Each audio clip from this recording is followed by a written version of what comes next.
Hi, I'm Andy. I'm Gomez. And I'm Luke. And this is Rammed. Coming up, we take to the streets about violence in video games. We meet Ted Price, CEO of Insomniac Games, and we catch up with this week's Girl Gamer. You don't have to look very hard for evidence that video games are the scapegoat for our generation. Frequently held up as the cause of all the vile and vicious acts performed by vile and vicious people all over the world. That's a lot of V's, Andy. It is. It can be tough to defend our beloved medium with so much hate coming at it from all angles. It does raise an important question though. Do violent video games foster violent behaviour in the people who play them? Well, I took to the streets to find out what you guys thought. Do you think there's a correlation between people who play violent video games and people who are violent in real life? Yes, definitely. No. Yeah. No. Yeah, I do. Not really, no. I don't think so, no. I think it's all for the banter. It's good old crack, like, you know. They are so absorbed with what they're doing, and it's just teaching them hate and kill. I think it all depends on the person and their mental state of mind. Just because you listen to rap music, play violent video games, doesn't mean that you're going to make the association with reality. You get to do things that you wouldn't do in real life, which is kind of the key. You don't do them in real life. If they're too involved, they probably play it too much. They put themselves in a different reality maybe, and then they sort of act out in that way maybe. You know, you lose your temper sometimes, but I wouldn't say I go on a killing rampage, right? So there's a clear divide between being violent and shooting people in video games and shooting people in real life. Come on, like, yeah, there has to be, like... Because I think they like it so much that it actually gets their adrenaline going and that they'd actually want to do it in real life. The proportion of people who play violent video games but aren't violent, there's a huge number, do you know what I mean? Like, you only hear about the violent incidents, but then there's millions of kids playing shoot-'em-up games all the time and they're not going around killing people. They want to be able to do it, but they don't have the guts to do it to real people. You get your anger out on the screen instead of at a person. Even if they didn't play a video game, they'd probably still go hurt people. When I was growing up, we didn't have video games, but we certainly ran about and we were cowboys and Indians and stabbed each other and shot each other, which is probably a similar type of thing, isn't it? If you can make that separation, I think you're not going to be violent anyways. If you're not able to make that separation, there's a lot of reasons that you could be violent. Video games could be one of them. I'd say if they get too involved in it, then there's probably going to be a link. People have been trying to blame video games for violent behaviours for ages, but sometimes it can be just their upbringing or anything. I agree with him. Yeah, I don't think there's any correlation. Yeah, we have lots of his friends come over as well, playing games all through the night in the wee hours of the morning, and none of them they're all great kids. At the end of the day, there's one life that we have here. Use it good and use it the best to your knowledge, and killing somebody definitely shouldn't be part of it. It's the whole thing, maybe you can do something that you can't normally do and get away with. You're doing something that you haven't got the ability to do. Listen, I just enjoy games all the time. What can I say? I like to take out a bit of frustration at some dead guy and like, hey, you know, I don't know. Why do you think then that people want to play violent video games? I guess just because it's there, you know? In a strange way, it's quite relaxing. It's something that you can do that you don't do in... Squishing people's heads and shooting people is relaxing for you? I mean, you get it out, you get all your anger out. It's done. I think if you're violent, you're violent. If you're not, kind of thing. There are times when, you've been playing Grand Theft Auto and you're walking down the street and you sort of think, I could maybe steal that car, but you don't. That's the difference. Wow, I totally judged you wrong. I was like, this is a real nice hipster girl and she likes bashing people's heads in. Could you imagine doing anything that you play in Call of Duty in real life? No, not really, to be honest. Like, obviously you can go to shooting ranges and shoot guns or anything, but I've never thought about shooting someone else. Like, the only thing I could think of is FIFA. Really. Soccer. So being good at football? Yeah, I'm not even that good at football anyway, so. But people do go out and shoot people and steal cars and they blame it on GTA. Do you think that's fair? Nah. What about you? Would you do any of the stuff you do in video games? No, not at all. But I know a good few people that would. Most likely, yeah. Stand-up members of the community. I can't really imagine you with your breakfast roll going around shooting people.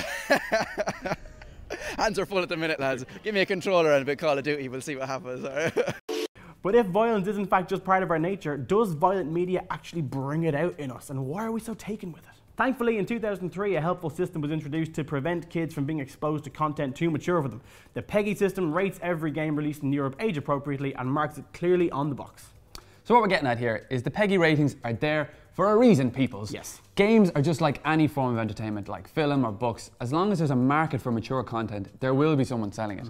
Every game console on the market comes with parental controls, and the PEGI ratings are shining proudly on the box of every video game in Europe. So there's no excuse. If it's not for kids, they shouldn't be playing it. And as for the rest of us, well, at least we'll know how to look after ourselves in the inevitable zombie apocalypse. Yeah, run this by me again. Okay, so you're holding a gun and then you let go and you shoot. Okay. Yeah, and then headshot. You got it? Go. Yeah. Is it on? Oh, hi. My name is Jane. My friends at school called me Jane Superbrain. 01010101. They were right. I have 3 degrees, and I speak 7 different languages, including Klingon and HTML. Yuck. My hobbies include dissecting things, gaming online, pensez-vous sur hot shit, huh? And collecting Star Wars figures. Nuke. Star Wars is my favorite. Nuke. I can do Jedi mind tricks. I just need a wedgie. I love gaming online. My friends are super cute and super awesome. Idiots. Even though I've never actually met them FTF, that means face to face. Chicos stronzo! That's the beauty of it. It means I never have to touch anyone. That's my worst nightmare. Ah! That's free.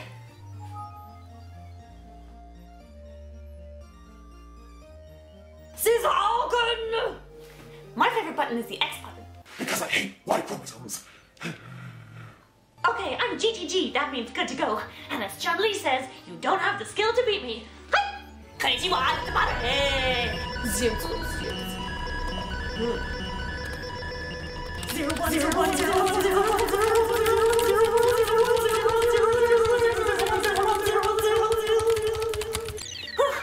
I'm totally OOE. That means out of endurance. So it's not every day you get to hang out with someone who created some of your favorite games, but I am here with Ted Price, CEO of Insomniac Games. Ted, how are you doing? I'm great, thank you. It's good to have you here in the Emerald Isle, here to promote Fuse. Now, I've heard a lot of talk about Fuse. I've heard people talk about it as an action-adventure game, a third-person shooter, a load of different things. How would you describe it in your own words? Action-adventure game, that's cool. It's definitely a 4-player cooperative game that can be played with 1, 2, or 3 or 4 players. And what we offer is some very cool co-op features that you will not find in other games. These 4 characters are completely different. They have weapons that do different things, and in many ways they're a lot like a archetype from, say, an RPG. We've got a tank, we've got a healer and a crowd control specialist, we've got a long-distance damage dealer who also has a very cool trap ability. We have a area of effects specialist who can just eradicate one side of the battlefield, who's also a stealth specialist. So these dual classes really add a lot to the strategy when you're in combat.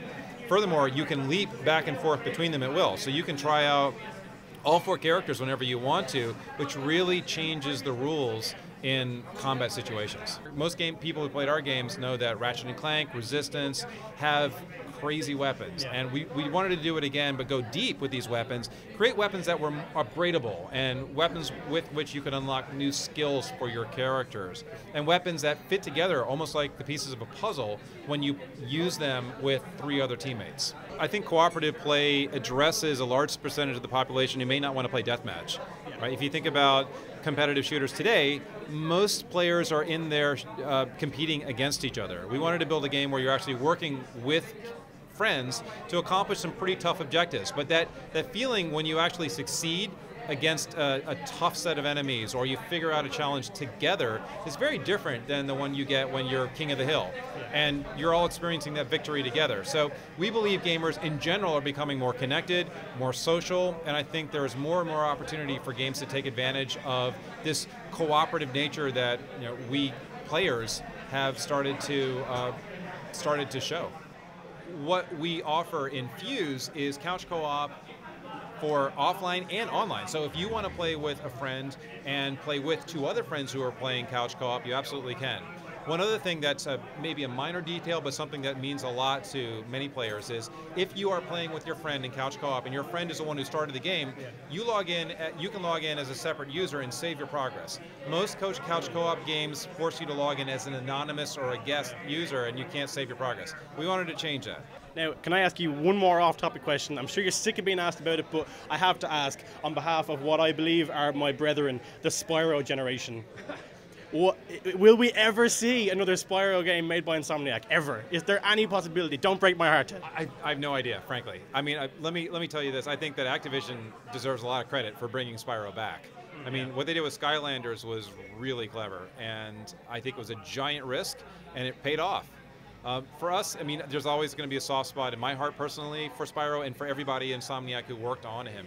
And all of us as well. Yeah, so we'll see. I have my fingers crossed. Ted, thanks very much, man. You got it. Thank you. Still to come, we have Gulnaz with games and tech news. Luke gives us his top 5 gory games, and we meet Eric Lawler with his future tech.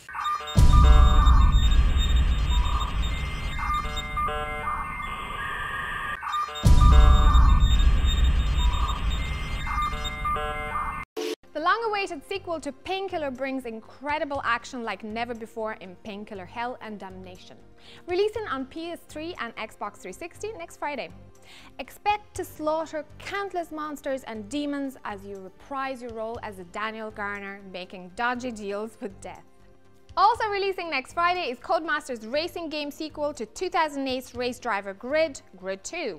This time round, Grid 2 introduces Live Routes, a new system that changes the track ahead of you, allowing you to blast around the Red Bull GP circuit in Sirocco, drift across the mountains of Japan in a Honda S2000, and tear through the streets of Paris in a Veyron in Grid 2's single-player campaign. Seeing as this is the last episode of Rammed for the summer, we thought we'd give you a little taster of what you can expect to see coming out not only in the next week, but in the month of June too. First up is futuristic memory remixing action game Remember Me, which is set in Neo Paris 2084, where players take on the role of Nilan, a former elite memory hunter with the ability to break into people's minds and steal or even alter their memories. Insomniac Games have teamed up with EA to deliver a new 4-person shooter where you join up with 3 friends to play as a cooperative team in the story-driven action game. Find out what happens when humans access alien technology they were never meant to have, when Fuse releases next Friday on PS3 and Xbox 360. Fast and Furious Showdown speeds its way into retail as of today, and this latest installment sees players compete in over 30 missions with fully customizable cars, as well as offering a challenge mode and co-op mode, though no sign of Vin Diesel, Paul Walker, or even Dwayne "The Rock" Johnson. Fast and Furious Showdown is available now for Xbox 360, PlayStation 3, Wii U, PC, and 3DS. The Last of Us sees Naughty Dog tap into the idea of fungal infections for the zombie-like enemies. Attenborough-inspired monsters infected by the true life concept of cordyceps are out to get Joel and Ellie. But what makes The Last of Us special is the story and bond that develops between the protagonists along the way. Available June 14th, only on PlayStation 3. The biggest event of the gaming calendar is just around the corner too. E3 takes place in the LA Convention Center from June 11th to 13th, and this year holds the promise of exciting teasers and gameplay and footage from much anticipated titles like Assassin's Creed Black Flag, Battlefield 4, Call of Duty Ghosts, Infamous Second Son, Tom Clancy's Splinter Cell Blacklist, Watch Dogs, and The Witcher 3 Wild Hunt. Make sure to head to rammed.ie and our Facebook page and like it to keep you informed of all the latest E3 updates during the event.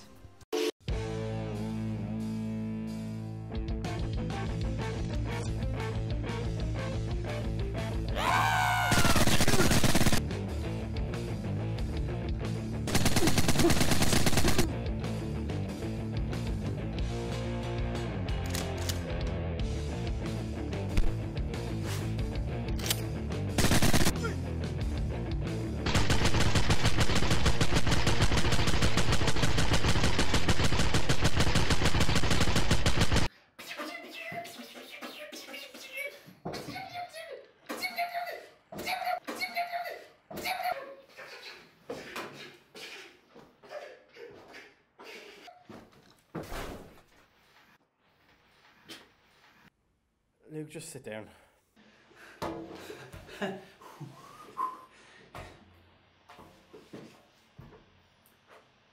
Violence in video games is here to stay, and thinking about it, it probably will become an even more over-the-top thing as years go on. As the game has developed, so too has the mature content, and like it or not, people are buying these games. So, if you're looking for the goriest games ever, then look no further than these babies right here. Top 5 gory games. Number 5 is Manhunt. The game followed death row inmate Earl, who is freed by an underground director and forced to execute street gangs. A simple premise, but this game was banned in multiple countries for the explicit use of violence and gore. In no other game could you decapitate a man using a metal chain. Rockstar employee Jeff Williams said in an interview that the game made the developers feel just a bit icky. Well, they weren't the only ones, Jeff. Number 4 is Resident Evil. Okay, so not all of the games have been great. Hey, in fact, some of them have actually been quite awful, but you can't have a gore list without a Resident Evil game. Number 3 is God of War. The hugely popular God of War series sees you play the constantly angry Kratos. Sure, he killed his own family and is quite literally been to hell and back, but he thinks all of life's problems can be solved by stabbing them into submission, and if that doesn't work, he tries pulling them apart in tiny pieces, and he takes way too much satisfaction in disemboweling centaurs. Dead Space 2, definitely not a game to be played in the dark. Trust me, I had feckin' nightmares for weeks because of this bloody game.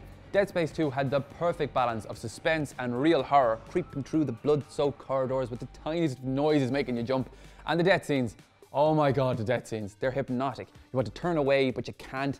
And that eyeball scene means I am never going to an optician's. Finally, number 1 is Mortal Kombat, the granddaddy of gore games that set the bar 21 years ago. While other games were messing around with cel-shaded characters, the fatalities are still some of the most violent and, let's face it, best we've ever seen.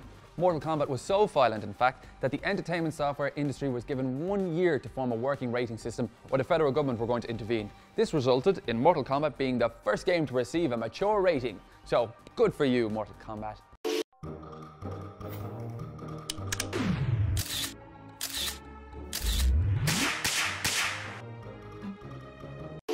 Fuse. Like the visuals, like that you can skip a cutscene. Oh, it is quite nice. The expansive vistas. Kind of like Lost Planet a little bit. Yeah. Oh, it's very quick. Yeah? There's no Nathan Drake about this one. Okay, good. That's a good thing. Can you do the wall jump thing like in Sonic the Hedgehog? Or is that like something that only... Oh, where like you go up and up? Mutated hedgehogs can do. You do realise that leaning to the left isn't going to improve your perspective on this screen? No, it says infiltrate Raven facility. Here we go. Oculus, we're at Raven.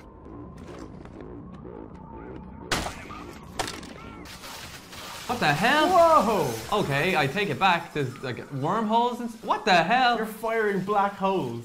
What the fuck? This is brilliant. Oh, I'm gonna be shot in the face. Oh, look at that guy. What's he up to? Oh, here we go. Okay, right. Burst machine gun. Flames. Bam, bam, bam, bam, bam. What the hell? No, what are you doing, you stupid man? That I control. Oh shit. Where are the lads? The lads are dead. Yeah, you gotta take out those snipers, man. They're killing you. Right. Let's see if you can do better. I probably won't, but let's try. Scarlet for you being called Dalton. Do you think these guys are like, God, I shouldn't have picked this job, you know, walking around an Arctic base? I am getting my ass handed to me by this guy who's just like... Get your head out of the way! You're gonna get shot in the face. Okay, this should be deadly.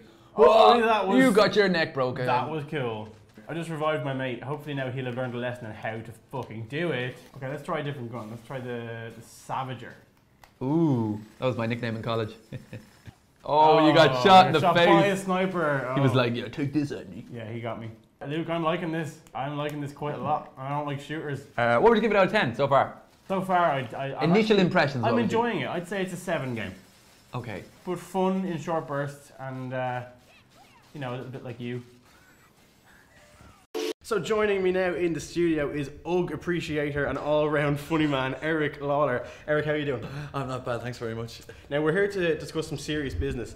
We're going to discuss the future of technology and maybe try and instigate a technological revolution, hopefully not one that will enslave humanity. What is your gadget that would make your life easier? I think, you know, everyone has the smartphone now, okay? And so everyone, therefore, is a slave to the app. Mm-hmm. And I think, you know, we're all on Facebook, we're all using social media, Twitter and whatever.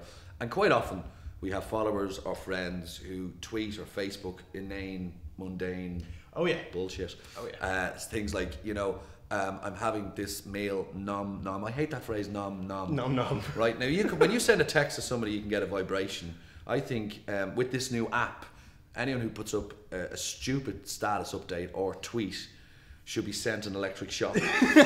So, you know, wouldn't that be so much fun? Like, you know, and that would just force people into to writing responsible and informative and educative tweets and Facebook status updates. Prevent them from being flippant with it. You know, went to the bathroom, lol. Yeah, What's that all about? And also people who say, oh my God, I've just got the best news ever. And they don't say what and it they is? don't say what it is because they Oh, obviously that's terrible. Yeah, that's happening quite a lot recently. That is the worst. And it's probably people saying they've gotten the clearance from the STD clinic or something like that. But it's hardly good news for everyone else. Maybe there should be an app for that, like. Yeah. Instead of having going, it's stopping you going, it's not awkward going to the STD. Not that I've ever been, of course. Yeah, you should check. You'd be able to check your symptoms on an app without going to the embarrassment of going to the doctor. You know, there's so many amazing apps out there now that do incredible things. I think this is a small leap forward. I'm sure it can be done. Thanks a million, man. You're very welcome, man. Thanks for having us. Not at all. It's the end of the series. I had fun. Did you guys have fun? Lots of fun, and thanks a million for watching. This isn't necessarily the end though. Don't forget to keep your eye on our Facebook and YouTube pages for all the latest goings on in the world of Rammed. Are you ready, guys? Ready for what? No, I need to go to the Too bathroom. late.